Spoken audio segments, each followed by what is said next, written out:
nyakubahwa perezida wa sena, nyakubahwa perezida w'umutwe w'abadepite, nyakubahwa abasenateri, nyakubahwa abadepite,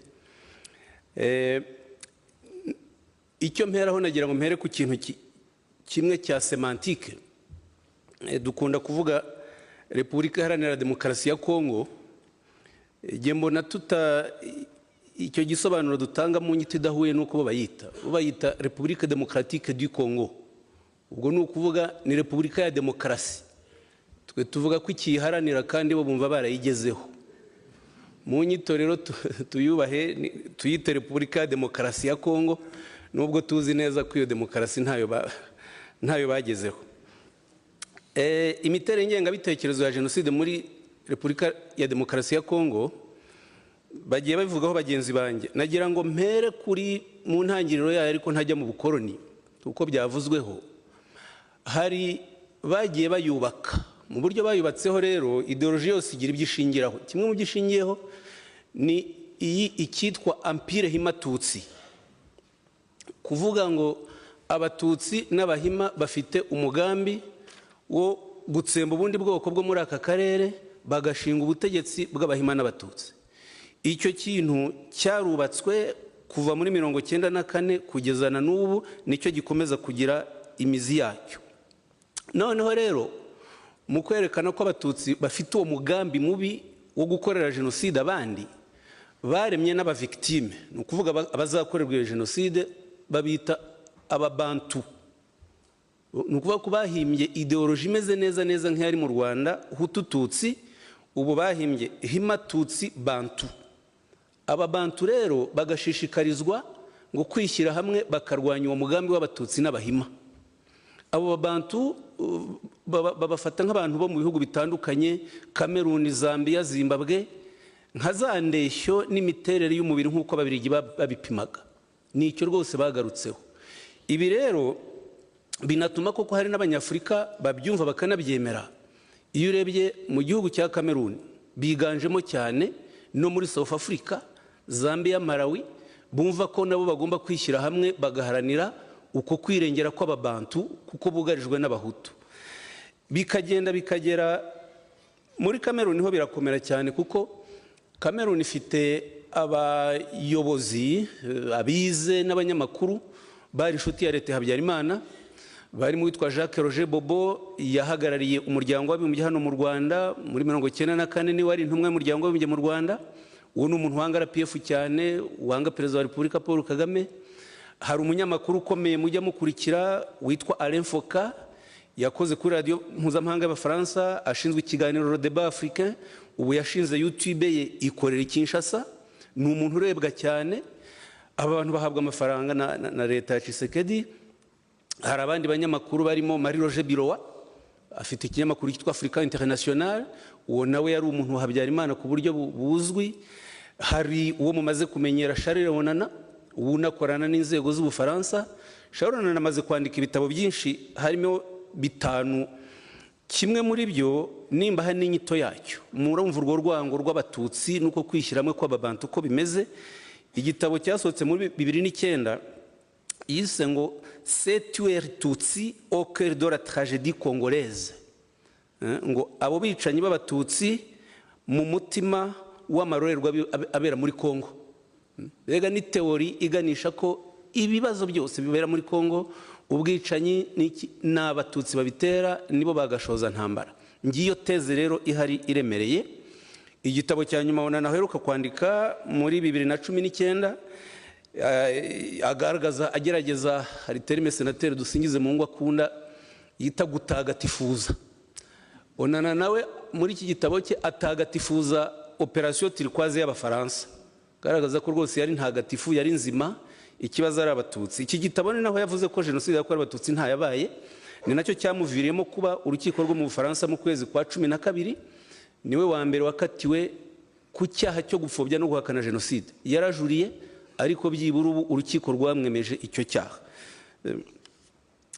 Ibi rero ni ngombwa ko iyi teori tuyumva n'ingengabitekerezo aho ishamikiye n'aho ishingiye n'uko iteye, nibyo mvuze mu nshamake. Yatangiye ite rero? Mu gutangira buriya hari igikorwa leta Habyarimana yakoze ndetse na Kayibanda ariko Habyarimana arakiremereza cyane cyo gushaka kujyana ideoloji ya rubanda nyamwinshi yari mu Rwanda bakanayijyana muri Kongo, kubera ko muri Kongo Masisi Rucuru hari igice gituwe n'abahutu kubera amateka n'abatutsi, ariko cyane cyane hari n'impunzi z'abatutsi zo muri 59 60 61 na 2 na 3 zajyanywe ibibwe naho ni muri Kongo zirahatuzwa.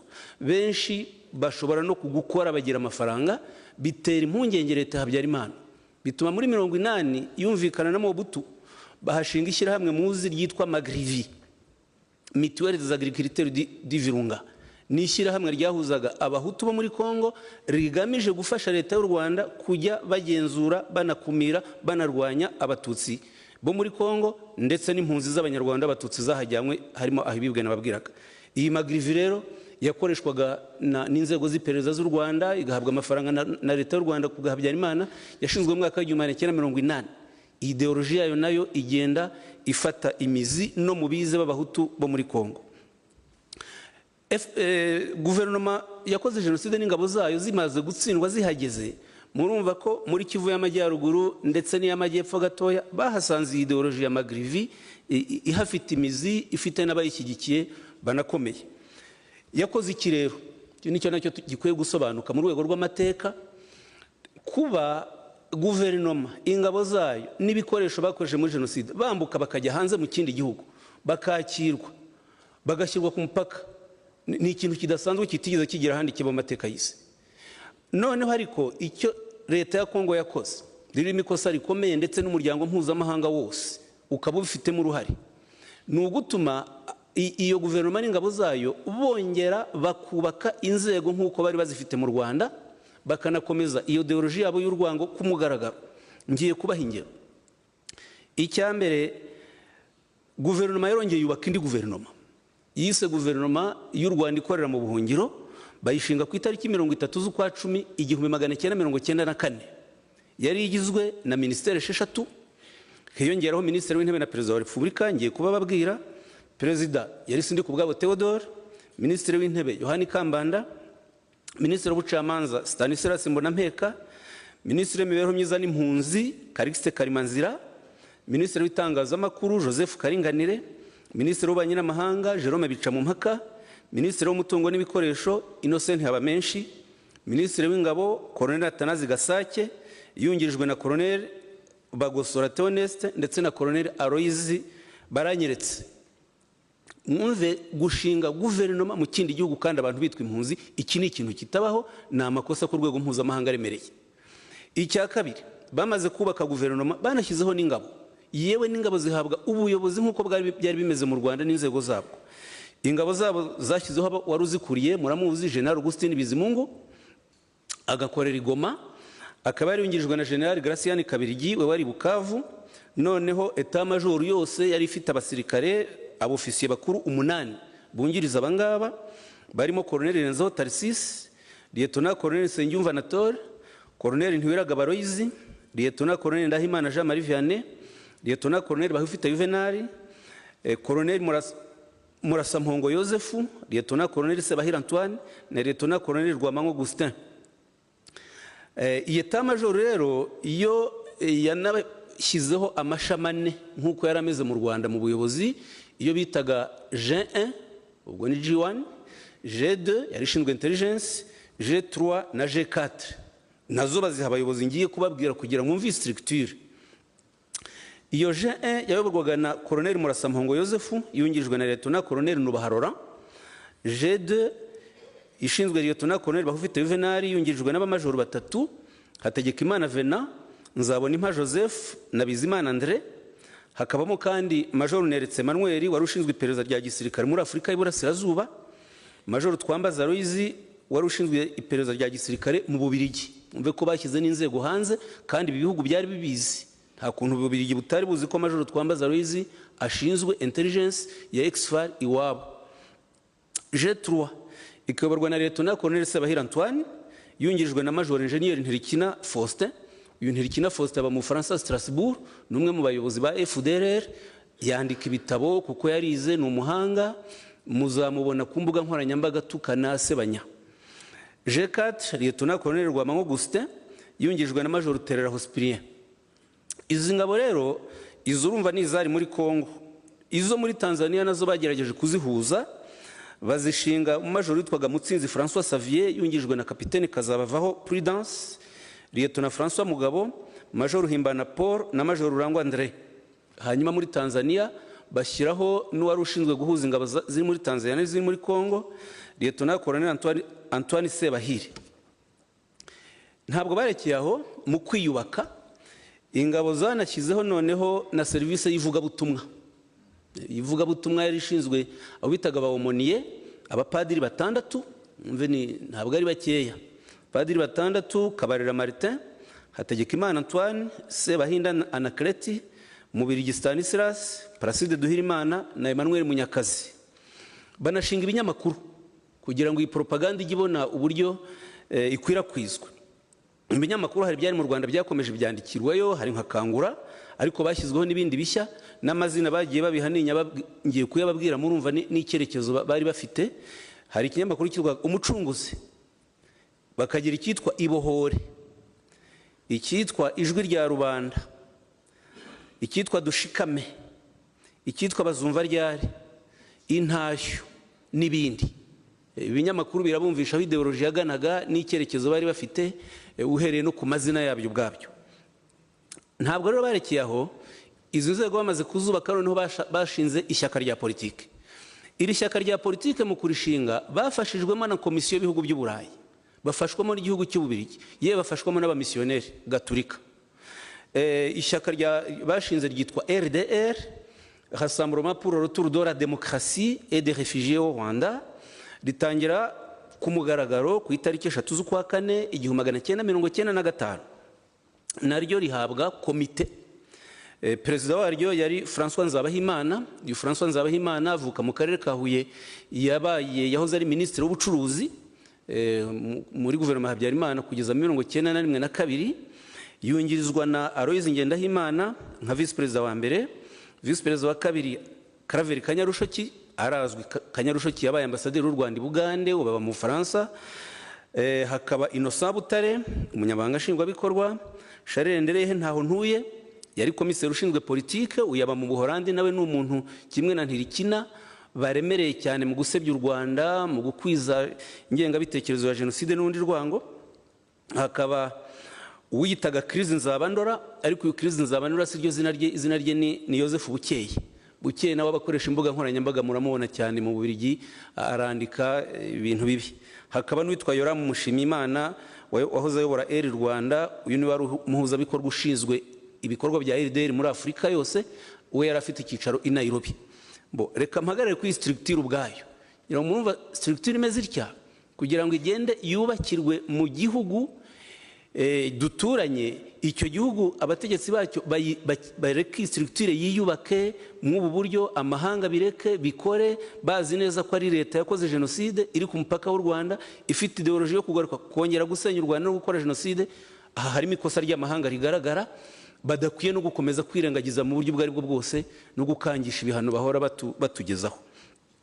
Nge noneho rero mu buryo RDR imaze gushingwa nk'ishyaka rya politike, iyo yakoze ite, yubakiye ku yahe mahame. RDR yanditse igitabo twakwita nka constitution kinini cyitwa Umurage w'Amateka. Iki kitabo cyitwa Umurage w'Amateka niyo ye constitution yabo, irimo ibyo bagomba kujya bakora, uburyo bazajya babikora, uko bazakora kampanye, uko bazakora ubukangurambaga. Bagaragaje rero ko bazajya bemeza ko nta jenoside yabaye mu Rwanda, ko ubwicanyi bwabaye mu Rwanda bwatewe na FPR Inkotanyi, kandi FPR ko ariyo yabukoze. Ikindi ko umubare w'abahutu wishwe ari munini cyane kurenza uw'abatutsi bavugwa. Icyo ni kimwe. Icya kabiri, bashyiraho gahunda yo kuvuga ngo ubwo amahanga ariho atangira gushyiraho urukiko mpuzamahanga, tugomba kwiga strategy yo kuzakoresha urwo rukiko kurwinjiramo. Ikindi, gukoresha itangazamakuru. Reka rero mbigemo nanone mu magambo avunaguye. Mw'icyo kijyanye nuko bazajya bavuga amateka, dore uko babyanditse mu gace gato cyane. babwira ko abanyamuryango ba RDR bazajya bavuga amateka mu buryo ngo urupfu rwa perezida wa Repubulika Habyarimana rwiyongereye ku bundi bwicanyi bwa FPR Inkotanyi, byatumye abahutu bumva ko bagiye gushirira ku icumu, bararakara. Umve hano bariho baraburizamo umugambi wa jenoside yo gutegura gutsemba abatutsi, bavuga ko abahutu barakaye kubera ishwa rya Habyarimana. Amoko yahise asubiranamo, intambara ikwira igihugu cyose, abahutu biraye mu batutsi barabica nta guhitamo. Ubwo inkotanyi nazo aho zanyuraga zagendaga zitsemba icyitwa umuhutu cyose. Amahanga yo yemeje ko mu Rwanda habaye itsembabwoko ry'abatutsi, ariko akibagirwa ko abahutu nabo bapfuye ari benshi ndetse kurusha abatutsi. Aka gace mfashe gato cyane murumvamo ideoloji yose yabo uko imeze, guhakana umugambi wa jenoside yakorewe abatutsi, gushyira responsabilité ku nkotanyi, noneho no kuvuga ngo aho inkotanyi hose zanyuze zaje zitsemba abahutu, abahutu bishwe nibo benshi. Ibi rero byarafashe. Iyo ureba abasebya u Rwanda, abakwiza jenoside, ingengabitekerezo ya jenoside ku mbuga nkoranyambaga, ni iki bariho bigisha abaturage, ni iki bigisha cyane cyane urubyiruko, kuko bazi ko urubyiruko nyine rwari rutaravuka, ntibari bahari, kubabwira ngo inzibutso mubona ngo zuzuyemo abahutu. Ibi mbabwira ni ukuri, nibyo padiri Rudakemwa yirirwa yigisha. Iyo ubona rero umuntu w'umupadiri wigisha kuri YouTube 2 mu cyumweru yambaye korome kandi kabo kabaranga karanga bwa butagatifu, abantu barabyemera. Anabivugana rwose ikintu cy'impuhwe, kwerekana ko abatutsi ari babi cyane, akageranya abatutsi nka Hitler, yumvisha abahutu bose ko bakwiye kwishyira hamwe bakarwanya inkotanyi kubera ubwo bugome bwazo zihishe. Dore RDR niyo yabitangije, ibi bigenda bikwira gutyo. RDR rero noneho yashyizeho amatsinda abiri. Itsinda rimwe ritangira ku itariki 23 z'ukwa 12 1995, barishinga kureba uburyo bayobya ubutabera mpuzamahanga. Iri tsinda riyoborwa n'uwitwa Hitimana Rora, ritanga raporo yaryo kuri iyo tariki mbabwiye. Aha ni igihe batangiye raporo, mumbabarire. Raporo bayitanze ku itariki 23 z'ukwa 12 1995, ariko babashinze mu kwezi kwa 12 muri 1994. Nimumve ko bakoze hafi umwaka wose. Bemeza rero iki? Bemeza ko icyambere bakwiye kwegera abavoka mpuzamahanga bazwi, bari inshuti za Habyarimana, by'umwihariko b'Ababiligi. Noneho biranatangira birakorwa, begera umwavoka witwa Luc de Temerman, witwa Johann Schirrs. Abo ni Ababiligi, noneho babaha icyicaro i Nairobi, barabahemba, batangira kwegeranya uburyo bazarengera abajenosideri mu rukiko rwa Arusha rutaranatangira.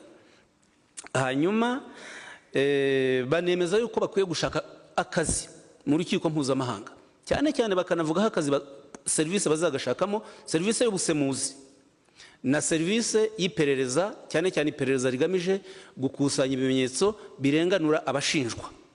Izo serivisi kandi uko nimuzazireba cyangwa nimwe mwarabikurikiye, abanyarwanda binjiyemo cyane. Noneho ubusemuzi, abizi indimi ntibari benshi. Umuntu abizi icyongereza, umunyarwanda yazavuga mu kinyarwanda za terime z'icyongereza n'igifaransa akazihindura akazita ukundi. Tuvuga urugero gukora, iyo se niko ajya Butare akababwira ati nimukore, yabaga ababwira ati nimwice.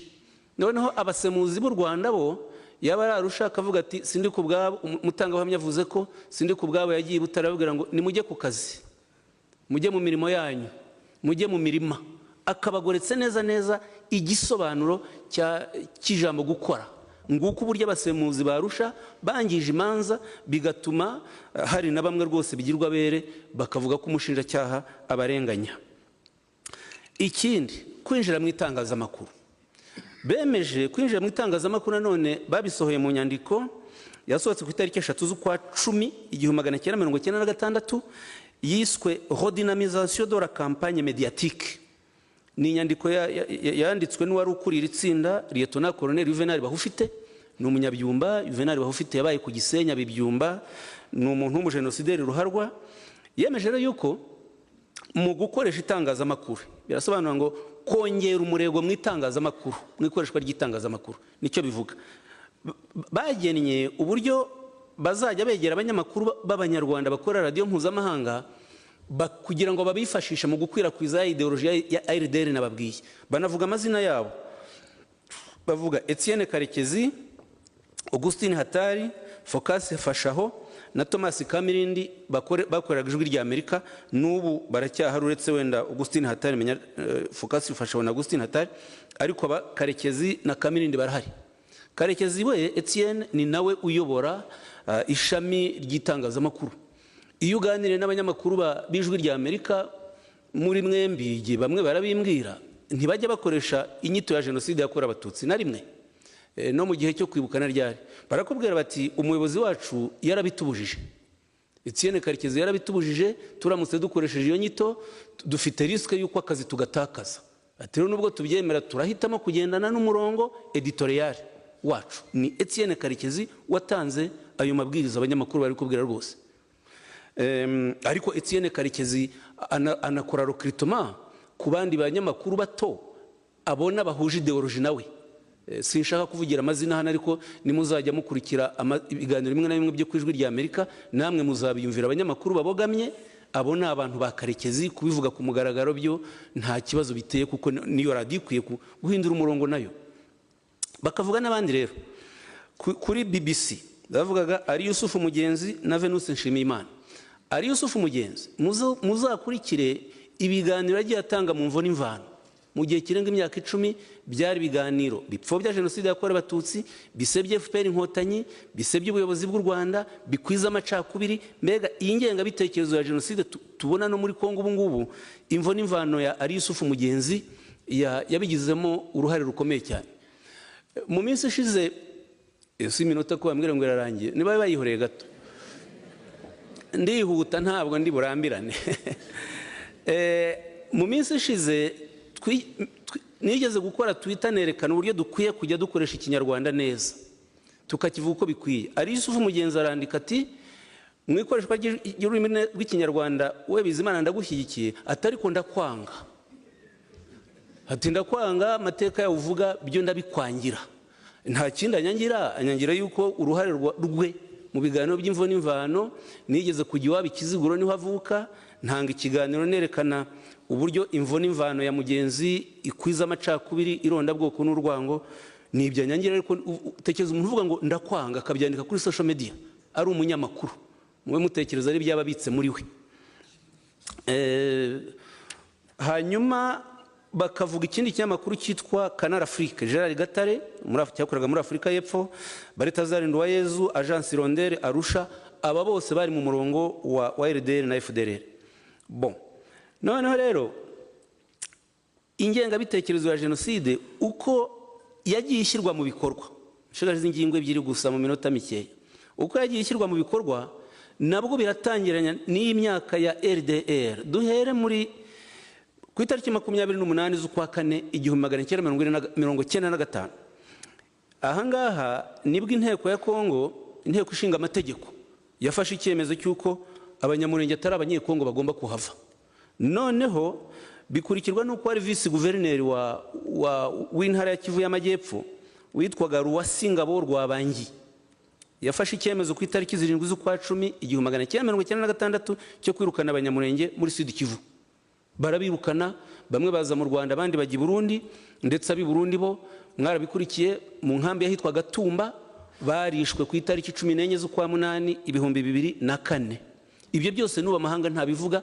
Impunzi zikurikiranwaho zahungiwe zikicwa, murabizi ziciwe Mudende hano iwacu muri karere ka Rubavu n'ahandi.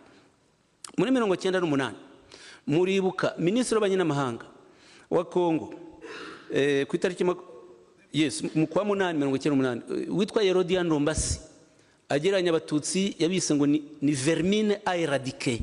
Ni nk'ijambo ryakoreshwaga mu Rwanda rivuga ngo ni inyenzi zo gutsemba, zo kuvanaho, vermine.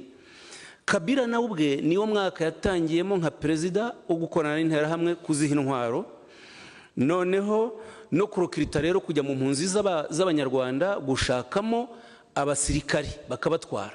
Ibi na HCR, documentation nziza mujye muyireba, ishami ry'umuryango w'abibumbye rishinzwe impunzi ku itariki 25 z'ukwa 9 1998, wari umuvugizi waryo urihagarariye muri Kongo Brazzaville, Madame Judith Kumini, yatangaje yuko mu nkambi FDLR nako RDR icyo gihe na leta ya Kabila baza gukora recruitment y'abasirikare bakabatwara. Hanyuma ibyo byakurikiwe no kwica abantu behenshi abatutsi. Hari icyobo cyavumbuye Kisangani mu busitani bwa guverineri witwaga ya Gisitoro. Hari indege y'abanyekongo b'abatutsi yashwanyagurijwe i Kinshasa ya kompanyi yitwaga Goma Air. Aha ni muri Kanama 1998. Hari abasirikare 148 biciwe mu kigo cya Kamina. Ibi byose ni muri uyu mwaka w'1998. Muri 1999 niho rero hanatangiye imishyikirano noneho hagati y'abarwanyaga ubutegetsi bwa Kabila barwanya iyicwa bakoraga. Iyi mishyikirano iraba, ubwo simbijyamo cyane, baza kwemeranya uburyo intambara igomba guhagarara. Bemeranya ku ngingo 6 ngiye kuvuga nihuta, ariyo y'amasezerano yasinywe ku itariki 23 z'ukwa gatatu 2009 hagati ya Kongo na CNDP. Icyo gihe Rurankunda biyemeza icya mbere ko CNDP ihindurwa umutwe wa politike igahabwa imyanya muri guverinoma, ingabo zayo zikinjizwa mu ngabo z'igihugu. Icya kabiri, guha agaciro amapeti yabo ya gisirikare. Icya gatatu, gushyiraho itegeko ritanga imbabazi. Icya kane, kubaka ubumwe n'ubwiyunge. Icya gatanu, kunoza imiyoborere myiza no gushyiraho uburyo bwo gukemura amakimbirane. Icya gatandatu, gushyiraho uburyo bwo gucyura impunzi no gusubiza abantu mu byabo. Icya karindwi nacyo cya nyuma, kuvugurura igisirikare n'igipolisi no gushyiraho komisiyo y'amatora yigenga. Ibi byose bemeranyijweho, na n'ubu nta na kimwe kigeze cyubahirizwa. Mbivuze kugira ngo izi ngingo muzumve, mumenye ibizigize n'igituma M23 yarahagurutse ikongera ikarwana. Nuko hari amasezerano ari clear avuga ibigomba kubahirizwa, ariko ngira ngo mwabyumvise nta na kimwe leta ya Kongo yigeze yubahiriza. Ubu ngubu noneho tuvugana nawe, ingengabitekerezo ya jenoside noneho iteye ite? Igishya cyiyongereyemo. Igishya cyiyongereyemo nuko noneho ingengabitekerezo ya jenoside mu karere isigaye ikwizwa, iyamamazwa n'abakuru b'ibihugu. Umukuru w'igihugu bw'u Burundi n'umukuru w'igihugu cya Kongo. Mbere byacagamwe imitwe ya politike, ariko nanibagiwe no kubabwira ko buriya RDR imaze kuvaho yasimbuwe na FDI inkingi. FDI inkingi iyoborwa na Nderehe nigeze kubabwira. Hanyuma Nderehe ajya mu Buholandi asimburwa na Ingabire Victoire Umuhoza. Ingabire Victoire Umuhoza ava muri FDI inkingi ashinga rya rindi rye ryitwa Darufa Umurinzi. Gutandukanya Ingabire rero wa Darufa na FDR na RDR nta tandukanyirizo rihari mu by'ukuri. Icyo gishyira nicyo nababwiraga. Ngiye kubaha ingero ebyiri. Noneho n'abakuru b'ibihugu bafashe intambwe yo kuba ari bo bigisha ingengabitekerezo ya Himatutsi Empire.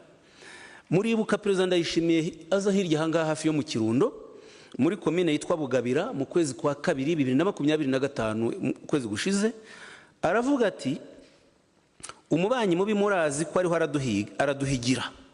Mugabo maze kumugabisha, uzatuvyoga tuzamuvyoga. Emwe mube mwitegura ntimugire ubwoba, muvuga mwitegure kujya kwica. Barya turaziranye. Aho ndeba hariya ni mu Bugesera, kuva ku ntwaro ya cyami ntibigeze batunesha, ubu niho badushobora. Murabibutse izina ryo mu Kirundo aho ryavuye. Tuzaraba neza, noneho ntimuzaba muri mwenyine. Twese n'uw'Inyanzarake hariya ku rubi rwa Tanzania zaza, azoba ari ahangaha. Twese abarundi twese ntituzemera gupfa nk'abanyekongo. Ipusha abantu bakitsa nk'ihene. Ngira ngo murabyibuka ibyo bintu. Mukuru w'igihugu yaje akavuga ibi ngibi, abaturage urwango rwabuzwa n'iki kuremera. Noneho rero munibuka nanone Minisitiri w'Ubucamanza wa Kongo wa Repubulika ya Demokarasi ya Kongo yaje igoma, Constant Mutamba, tariki 24 z'ukwa 11 2024 ajya muri gereza ya Goma. Mwabonye izo video. Noneho mu Giswahili simbivuga kuko nzi igice cyane, ariko bimwe mu byo yavuze dore uko message yatanze. Ati abantu mwese mukoreshwa n'u Rwanda n'uriya Kagame tuzabakanyaga mwese. Igihugu cyacu ntigishobora kwigarurirwa n'abanyarwanda kandi turabanzi. Ubwo iyo Minisitiri w'Ubucamanza afashe abanyarwanda bose abigize abanzi b'abanyekongo. Igihugu cyacu ntigishobora kwigarurirwa n'abanyarwanda, turi abanzi, mumenye neza ko tuzabakanyaga mwese, na Kagame tuzamukanyaga. Namwe muvugana n'abanyarwanda n'uriya Kagame mumenye ko tuzamutsinda. Mwumvise inshuro ijambo gukanyaga abanyarwanda, gukanyaga Kagame rizamo mu butumwa buriho buhabwa abafunze. Noneho Patrick Muyaya, minisitiri w'itangazamakuru, mujya mumwumva cyane, muramubona. Mu kwezi ku itariki enye z'ukwa karindwi 2024 yagiye i Bukavu aherekeje minisitiri w'intebe. Noneho atanga ikiganiro kuri televiziyo yitwa Tele 50 Bukavu. Aha hajemo ikintu gishya ariko basanzwe bafite mu by'ukuri cyo kwita ko abatutsi ari abicanyi kandi aribo bayogoje akarere mu myaka 30 ishize. Yabivuze atya ati, iyi ntambara tuyimaze mu myaka 30, hano turi ni Bukavu. Minisitiri w'intebe ntabwo yazanywe no gutanga icyizere gusa, yaje nk'umugore, umubyeyi, umuvandimwe mu gice cy'igihugu. Muhumve neza, mu gice cy'igihugu aho umugore yababajwe bikabije n'ubwicanyi bw'abatutsi mu myaka 30. Kuvuga ko ibiba byose hano mu karere mu myaka 30 ishize, Patrick Muyaya abyise ubwicanyi bw'abatutsi. La femme a terriblement souffert des atrocités des Tutsis. Bon, ikindi rero mubona kigaragara, gukoresha abamerisoneri. Kubona amahanga nta kintu avuga kuri kiriya gikorwa cyo gukoresha abamerisoneri. Abize amategeko mpuzamahanga barabizi. Abamerisoneri nta nubwo amasezerano ya Geneva barengera mu ntambara. Umumerisoneri ufashwe ku rugamba ntabwo yemerewe no kuba yagirwa imfungwa y'intambara, bashobora no kumwica, si icyaha rwose. Ariko M23 y'abantu yarabafashe ntiyabica kandi ziko bitanemewe, nta nuzabibaza, ibanyuza ku rubibi rw'u Rwanda. U Rwanda rubaha indege basubira iwabo. Za komisiyo z'Iburayi ziterana, baba minisitiri w'ububanyi n'amahanga baterana badufatira ibihano. Nta numwe wari wavuga kuri ilegalite yo gukoresha abacanshuro namba. Ikindi, guha intwaro abasivile, kurokirita abamirise nkuko barukiritaga interahamwe mu Rwanda zigakoreshwa. Ibi nabyo amategeko ntabyemera, ariko nyamara amahanga nayo yahise abyirengagiza. Ibi nabahera mbabare nahisemo kuhatinda mu birebana n'ingamba, namwe murazumva kuko ndiho ndazivuga ngaragaza izi facts. Ingingo rero yindi ikomeye nuko kuva pratikoma urebye kuva nko mu mwaka wa 2008 inama y'umuryango w'abishinzwe amahoro ku isi, umuryango wa Afurika yunze ubumwe, umuryango w'ibihugu by'Uburayi wafashe ibyemezo byinshi byamagana FDLR, binasaba ibihugu byose kudakorana na FPR na FDLR, kuyambura intwaro, kubasubiza mu buzima busanzwe no kubafatira ibihano. Ibi nta mwanya mfite ngo mbasomere ibyemezo, muzareba icyemezo 1804 kifite detail cyane cya Conseil de Sécurité, inama y'umuryango w'abishinzwe amahoro ku isi, icyemezo 1804 nicyo ku itariki 13 z'ukwa gatatu 2008. Mfate kamwe, baravuga ngo duhangayikishijwe n'uburambe bw'ibyaha bibangamira uburenganzira bwa muntu n'ibinyuranyije n'amategeko mpuzamahanga bikorwa na FDLR, ex-FARC n'interahamwe n'indi mitwe yitwaje intwari ikomoka mu Rwanda ikora muri Burasirazuba bwa Kongo, kandi twamaganye by'umwihariko ibyaha byo gusambanya abagore n'abakobwa ku gahato bikorwa n'iyo mitwe. Bagakomeza bavuga ibihano bigomba kuyafatirwa n'ibyemezo. Iki kugeza n'ubu ntacyo bagikoraho. Indi ngingo nanone mu kanya gatoya, impuguke, babandi bitwa ngo impuguke z'umuryango w'abibumbye zikorera mu Burasirazuba bwa Kongo, zitanga raporo mu muryango w'abibumbye. Izo raporo zikaba nazo zishingirwaho rimwe na rimwe mu gufata ibihano. Izo mpuguke zo zikora ziteye zite? Ubundi impuguke igomba kurangwa no kutabogama, igomba kurangwa n'ubunyamwuga, integrite. Izo mpuguke ngiye kubaha ingero kuri 3 muri bo. Uburyo batoranya ngo abasanzwe bafite experience kuri Kongo. Ariko duhereye ku wa mbere witwaga Roberto Gareton. Roberto Gareton akomoka mu gihugu cya Chili, yabaye umuyobozi w'izi mpuguke guhera mu mwaka wa 1994 kugeza 2001. Ariko ni umuntu wagaragaje kubogama cyane, ndetse no mu nyandiko yagiye akora akabyerekana nta bitinya kubivuga. Nawe afite teori yo kuvuga ko abatutsi ngo bakoze coalition yo kugira ngo bigarurira akarere k'ibiyaga bigari, bategeke andi moko yose ahari, kandi ari impuguke. Yagiye abyandika mu nyandiko zitandukanye, ku buryo Kofi Annan we akiri umunyamabanga mukuru w'umuryango w'abibumbye yagezeho kubera n'uruhare yari yaragize mu by'u Rwanda, asaba ko raporo za Roberto Garetoni zigomba kujya zibanza zigahabwa u Rwanda rukazitangaho avi, rukavuga icyo zibitekerezaho mbere yo kugira ngo zisuzumwe n'inama y'umuryango w'abibumbye ishinzwe amahoro ku isi. Iyo procedure yari nziza, ariko ubu barabiretse. Ubu ntibakibikora, bandika ibyo bashaka bagahita banabishingira bafata ibyemezo. Nyamara uyu murongo Kofi Annan yari yaratanze uyu wari muzima. Reka nk'izo nyandiko zerekana ko uburyo Garetoni yarabogamye, hari inyandiko yakoze muri 1999 avuga ngo hariho ukwinangira k'umuryango w'abibumbye guturuka ku rugomo rw'akarengane gakorerwa Kongo, gaturuka ku gatsiko k'abatutsi b'abanyarwanda, abarundi n'abagande.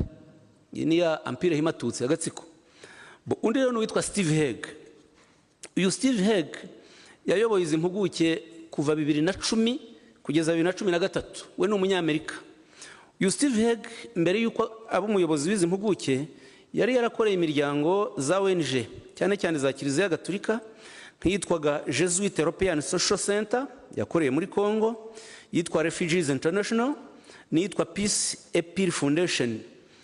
Izi ONG ni shamikiye kuri Kiliziya Gatolika nazibabwiye. ONG nazo zakoraga raporo mbi zerekana cyane cyane ibibazo by'impunzi, ariko bakerekana ko ngo kuba impunzi ziri muri Kongo biterwa n'abatutsi bazirukanye iwabo. Hague rero afatanyije n'undi munyamerika mugenzi we witwa Stearns, Jason Stearns, bashinze sosiyete bakiri n'impuguke z'umuryango w'abibumbye, bashinga sosiyete company izajya ikora igenzura ry'icukurwa n'icuruzwa ry'amabuye y'agaciro. Iyo sosiyete bayishinga bakiri impuguke, bakavuga ko bazayikoresha nibarangiza akazi kabo ko kuba impuguke. Ariko murumva deja bariho barifashisha experience yabo, barifashisha document bafite nk'impuguke, bagateganya kuzashinga sosiyete muri Kongo. Banayita izina bayihaye bayise Projet de supervision indépendante des mines du Congo. Projet de supervision indépendante des mines du Congo. Numve impuguke ziriho ziranashaka akazi ko kuzagenzura muri Kongo. Abo bazaba impuguke zitabogamye koko? Abo murumva bazavugira u Rwanda kandi bariho bashaka uburyo bazakora akazi muri Kongo? Je pense que ni ngombwa izi element kuzigira bitari mu buryo bwa rusange, ariko tukareba na fact za nyazo. Uwanyuma ni nawe nsoreza w'umubirigi witwa Bernard Leroux nk'ikirura. N'ubundi ni nacyo izina ni ryo muntu. Uyu Bernard Leroux ni umubirigi yizanigisha muri kaminuza ya Anvers. Kaminuza ya Anvers irimo abantu baturwanya cyane, ni kaminuza ifite departement iyoborwa n'uwitwa Philippe Regens, wabaye umujyanama wa Perezida Habyarimana, niwe wakoze constitution y'u Rwanda yo muri 78. Ni umuntu wanga u Rwanda, muzamubona kuri Twitter atukana ibintu bibi. Stephen Hague nako Bernard Leroux n'umunyeshuri we, ni nawe wamufashije kuzamuka no kwinjira mu mpuguke. Bernard Leroux ikimuranga we rwose atanahisha nuko anga Perezida Kagame. Yanga Perezida Kagame ku mugaragaro, arabivuga mu nyandiko ze, akabyita ngo je ne vais pas par quatre chemins, ngo sinca inzira enye ndamwanga. Ngo kandi mwangira yuko ngo ni dictateur, ngo ni totalitaire, ngo ni akoresha iterabwoba, n'umwicanyi, mu nyandiko nyinshi rwose nshobora kuza kuba hatwitonze. Ndetse uyu Bernard Leroux mu mwaka wa 2004, Charles Michel icyo gihe yari minisitiri w'abanyamahanga, aza mu bikorwa byo kwibuka mu Rwanda. Aje kwibuka mu Rwanda, Bernard Leroux yanditse inyandiko yandikira minisitiri w'abanyamahanga, aramubwira ngo kuba ugiye mu Rwanda birababaje kubera yuko uzaha akaboko Perezida Kagame, kandi Kagame ni umwicanyi. Ati ibyo bintu yagahinda nk'umubirigi kubikubwira, kubona uzaha akaboko umuperezida w'umwicanyi. Ibyo yabyanditse muri 2004. Hanyuma agirwa impuguke muri 2012 ikora kuri Kongo. None se uwo muntu azareka kubogama gute igihe yandika n'inyandiko avuga ati umuperezida w'igihugu cy'u Rwanda ndamwanga? Umuryango w'abibumbye utoranya impuguke nk'iyo wo, ubushishozi bwawo ni ubuhe? Mu ngamba rero mutubaza no mu rwego rwa diplomasi, dukoresha buryo bwo kubaha facts zigaragara, nubwo bazirengagiza ariko turazidokimanta, tukazibashyira imbere, tukazibereka. Kandi iyo tuvugana Jean Kabari bababwire ntibabihakana kuko ntibabihunga. niyo muri mu nama bakwereka ko babyemeye ariko mwatandukana ubwo kubera inyungu bafite muri kiriya gihugu ukumva imvugo yahindutse. Harimo abasenga mujye mubisengera ariko ya hypocrisie iragaragara cyane. Bon, reka nsoreza aha. Ingamba rero dugomba gukomeza kugira, iya mbere ni nk'iki kiganiro turimo, gushyira hamwe. Uwashaka kudusenya hazahera ni ku bumwe bwacu. Nidushyire hamwe twumve yuko uru rugamba tugomba kururwana dufatanyije, turi hamwe rwose. Aha nta uzatumeneramo, ushaka kutumena n'ubundi ubumwe bwacu nibwaheraho tuba aricyo dukomeza. Ikindi dusobanurira abaturage imiterere y'iki kibazo, ibikigize n'ibikiranga, tubahumurize ariko no kubasobanurira tubagezeho. Hanyuma hari n'ikibazo rero nanone cyitwa ngo cy'amabuye y'agaciro. Amabuye y'agaciro nabwo twashyizemo transparency, kwerekana amabuye y'agaciro acukurwa mu Rwanda. Hari amasosiyete akurikirana cyitwa traçabilité, ni ukuvuga inkomoko kuva aho ibuye ryacukuriwe kuzageza aho rigurishirizwa, rwose haba hazwi, kandi izo ni kampani mpuzamahanga zibikora.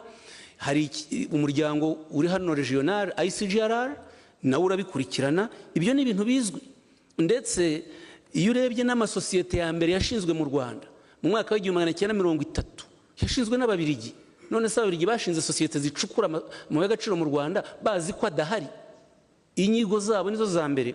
Dore ingero: 1930 bashinze Somirwa, Gatumba na Rugarama. 1933 bashinga Minetin ahitwa Muhinga. 1936 Minetin na Somuki, Rutongo, Musha. 1937 Rwinkwavu na Gifurwe. 1940 gutyo gutyo n'izindi. Ariko hari n'inyigo Ababiligi ubwabo batanze zigaragaza ubu bushobozi. Nsoza rero, noneho hari n'ikijyanye n'amategeko, kijyanye n'ubwirinzi. Aba banyamahanga bibagiza ko u Rwanda kimwe n'ikindi gihugu dufite uburenganzira ku cyitwa legitime défense, kwirengera. Legitime défense, legitime défense préventive, kwirengera icyago igihe bona kikugarije. Nkuko perezida wa Kongo avuga ati nzatera u Rwanda, nzajya gukora jenoside, nzabica. Ibyo ni mujya muri charte, amasezerano yashyiraho umuryango w'abibumbye ku ngingo ya 51.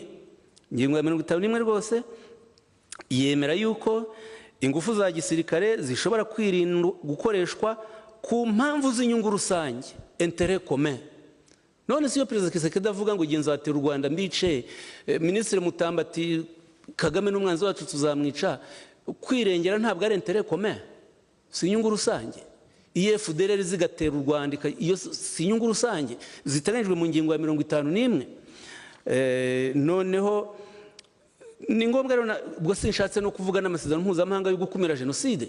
Iyo avuga incitation directe et publique à commettre jenoside, ni ukuvuga guhamagarira ku mugaragaro gukora jenoside. Kandi ako kanya hari imvugo za Kongo zihamagarira kwica abanyekongo batutsi ku mugaragaro, zihamagarira gutera u Rwanda ku mugaragaro.